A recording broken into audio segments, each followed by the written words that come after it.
So ito po yung ating Section 109 para sa listahan ng mga VAT-exempt na transaction. Pag sinabi pong VAT-exempt transaction, wala kayong babayarang value-added tax yan. Kasi nga exempted sa ating value-added tax. So kung gusto nyo walang babayarang value-added tax, meron naman, posible naman yon legally. Ito yung listahan. So yung pinaka-favorite ko dyan, kung ako tatanungin nyo, yung favorite ko or yung highly recommended ko, kung mag-start kayo ng business, itong section 109, letter A. So, exempt transaction, number 1, subject to the provisions of the subsection 2 hereof, the following transaction shall be exempt from value-added tax. Letter A, sale or importation of agricultural and marine food products in their original state. Yung livestock, poultry, yan. Tapos yung fish, yung mga isda, karne, gulay, prutas na nakikita nyo sa palengke, exempted yon sa value-added tax. Bigas, pati ordinary na salt, exempted yon sa value-added tax. Kaya kung meron kayong business, yung mga iba nag-business dyan, meron silang sarit-saring binebenta, merong VAT exempt, merong hindi VAT exempt. So dapat doon sa resibo nyo, sinusulat nyo ano yung VAT exempt doon na benta nyo.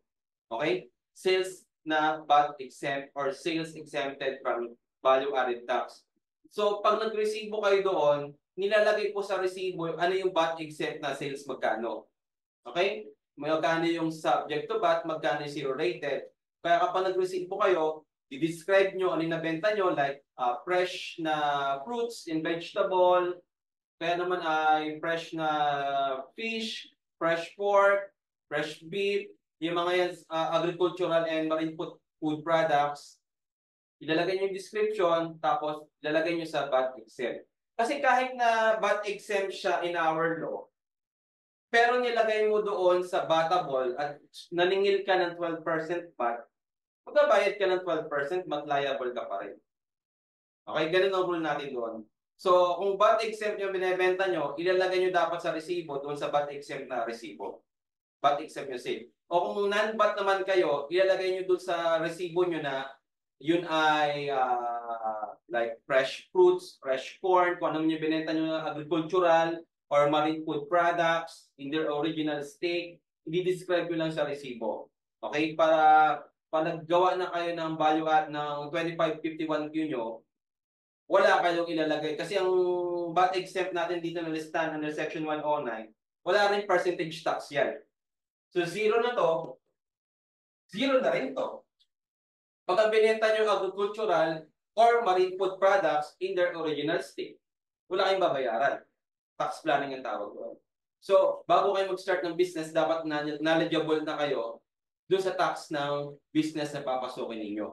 So, kung hindi yung business nga na papasukin nyo, gusto nyo walang value-added tax na babayaran, wala na yung percentage tax to, eh dito kayo pumasok sa mga VAT exempt natin na transaction. Like isda, gulay, karne, bigas, yung mga agricultural food products natin. Okay? Paliwanag po ba? So, ito yung legal base natin. Tsaka ito ay, kapag nag-register ka naman sa BIR, tatanungin ka kung ano yung bebenta mo eh. So, pwede mo naman sabihin na agricultural food product yun. Kaya marine food product. Like yung mga nasa palengke. Next natin, ito, letter B. O, yung mga nagbebenta ng mga patuka. Yung mga nagbebenta ng pigs. Yung pigs na binebenta dapat ay para sa livestock, poultry. Okay? Yung pigs na binebenta para sa mga pansabong na manok, okay, dun sa mga cats, dogs, considered as pets, like yung pati yung mga goldfish, considered as pets, hindi exempted sa value-added tax yun. Okay? Exempted yung para sa, yan, livestock, poultry feeds, fish feeds, pati fertilizer, yan, mga fertilizer natin, yung mga buto, seedlings, exempted din yan. Okay? So yung mga nagbi-business na along the highway, di ba? Marami nagbebenta ng mga feeds para sa pork, sa baboy, sa manok. Kaya lang yung manok dapat poultry feeds. Kung yung feeds ay para sa panabong, hindi exempted sa value-added tax yun. Okay? So, subject yun sa percentage tax kung non-VAT yung taxpayer. Okay naman value-added tax kung VAT sila. Pero kung ang binenta mo nga ay fertilizer, yan, feeds para sa mga poultry, livestock, pati sa isda, yung sa fish feeds, yan, exempted yan sa VAT. Wala rin yung percentage tax. So, zero na to, zero na to. Sa income tax, doon tayo papasok sa income tax, pero mamaya natin pag-usapan yan. Pag-usapan muna natin yung value-added tax at percentage tax para wala kang babayaran legally. Okay? Ano pa? Hindi na po natin siya madi-discuss lahat. Magsiselect lang tayo. Okay? Yung mga karaniwan na business natin.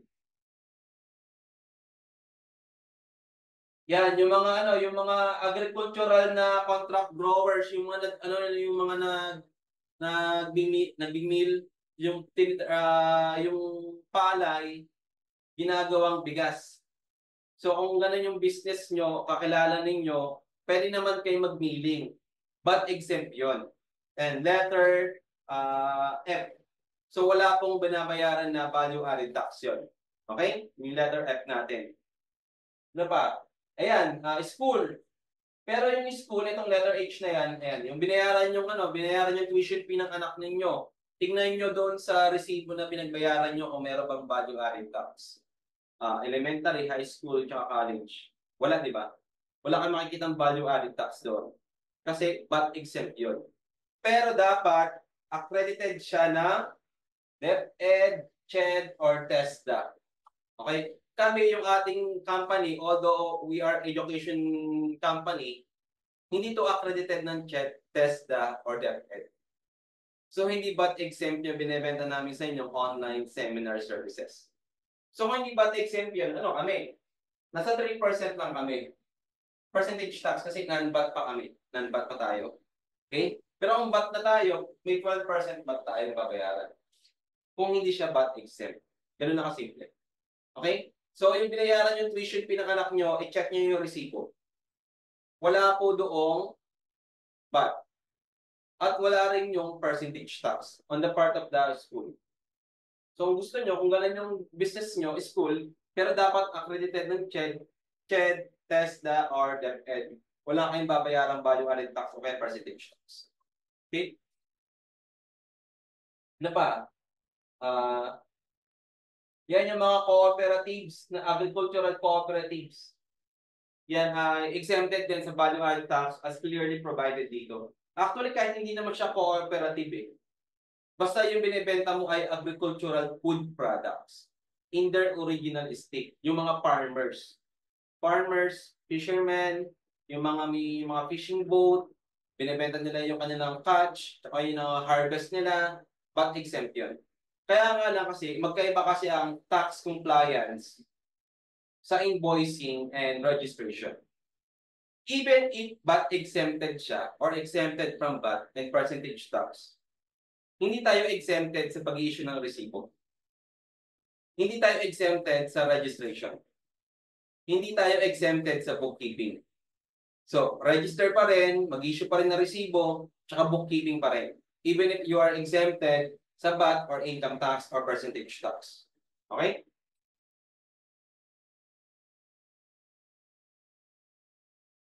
Ito yung isa, this one, yung nagpapaupa.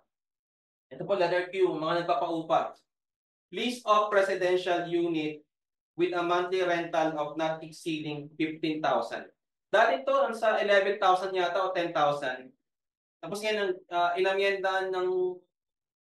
inamyendan siya ng train law o kaya rate law, naging 15,000 pesos na siya. So yung mga paupa na residential, yung mga boarding house na yan, kung per unit na ito is per head per month. Per head per month, okay? Kung hindi naman lalagpas ng 15,000 pesos per unit per month, wala rin kayong babayarang value-added tax. Okay? Pero kung lumagpas ng 15,000 pesos per month, maaaring masubject sa value-added tax yon kung mag-i-exceed tayo sa 3 million VAT threshold. Kasi ang value-added tax natin ay nasa 3 million VAT threshold. So kung hindi ka lalagpas naman sa 3 million, ano ka? Non-VAT. Katulad namin. Yung mga online seminar services natin, hindi pa tayo umaabot ng 3 million annually. So 3% pa lang ang binabayaran natin percentage tax. Pero kung aabot tayo sa 3 million, lalagpas tayo, 12% na yun. Okay? So kung magpapaupa kayo ng bahay, residential or leasing yung inyong business, residential hindi commercial. Residential. 15,000 pesos lang or per month, per unit, para walang VAT. Pero kung gusto nyo na mag-pass, pwede naman. Pero pag namagpas kayo sa 15,000, hindi na siya VAT exempt. Maaari na siya subject sa 3% percentage tax kung non-VAT kayo. O kaya naman VAT kung kayo ay VAT registered. Okay? Ito po, ito yung sa amin. Sale, importation, printing, or publication of books and any newspaper, magazine, or journal. Yung binibenta nating books, yung ating RWB books, yun po ay exempted sa value-added tax. But exempt yun. Kaya kami kapag gumagawa kami ng financial statements na ina-attach natin sa annual ITR natin, ini-explain na namin doon sa notes to financial statement ng ating financial statement na yung itong sales natin referring to sale of books o RWB books ay exempted sa value-added tax under Section 109, subsection R, letter R. So, ganyan ang purpose ng notes to financial statements pag nag-prepared na kayo na in-attach nyo sa annual ITR nyo na pinapasa sa BIR. Gamitin nyo ng mabuti yung notes to financial statement.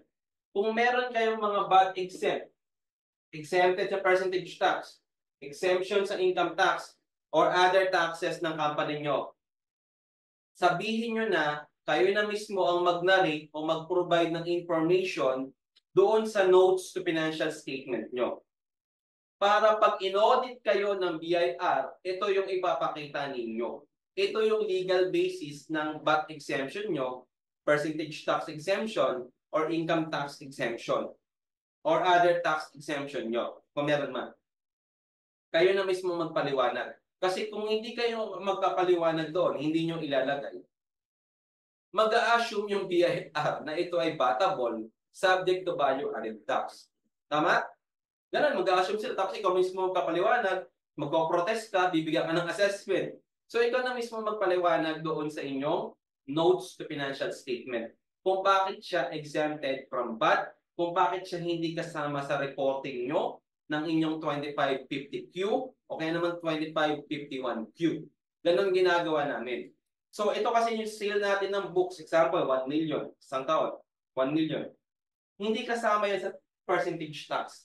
Kasi nga sabi ko kanina, VAT exempted din sa percentage tax. Okay? VAT exempted din sa percentage tax. So wala kaming binabayarang percentage tax doon sa sale natin ng books. Kasi nga under our Section 109 ng ating tax code, letter R, yung sale ng ating books ay exempted from VAT. I-check nyo yung libro na bibilhin nyo doon sa bookstore o national bookstore. I-check nyo yung resibo na ibibigay sa inyo kung may VAT. Si Madam De Guia, paki-admit. Okay? Paliwanag po ba? Check nyo. Walang value-added tax to kasi ako tiniray ko na dati. So yung company ng bookstore, alam nila na exempted yun sa VAT. Malamang siguro na pag-aralan nila, o kaya meron silang consultant, tax consultant, o consulting firm, or law firm, o kaya naman ay auditing firm, na nag-recommend sa kanila, nag-consult sa kanila, na walang VAT kayong babayaran sa sale ng books. So ganun po ang gawin ninyo. Bago kayo pumasok sa isang business, or mag-branch out kayo, or mag-invest kayo sa panibagong business, i-check nyo muna, pag-aralan nyo muna ng mabuti yung tax consequences ng business na papasukan ninyo. Okay? Para knowledgeable na kayo, alam nyo yung mga tax na babayaran nyo at hindi nyo babayaran kasi exempted kayo. Okay? Newspaper, hindi lang books pati newspaper o pati magazine and journal. Yan. Exempted din siya sa value added tax. So, kung gumawa kayo ng libro, nag-publish kayo ng libro, nagbenta kayo ng libro, novel man yan, o educational books, wala kayong VAT na babayaran doon. Mamaya na yung income tax, ang pinag-uusapan natin, value added tax at percentage tax, para wala kayong babayaran.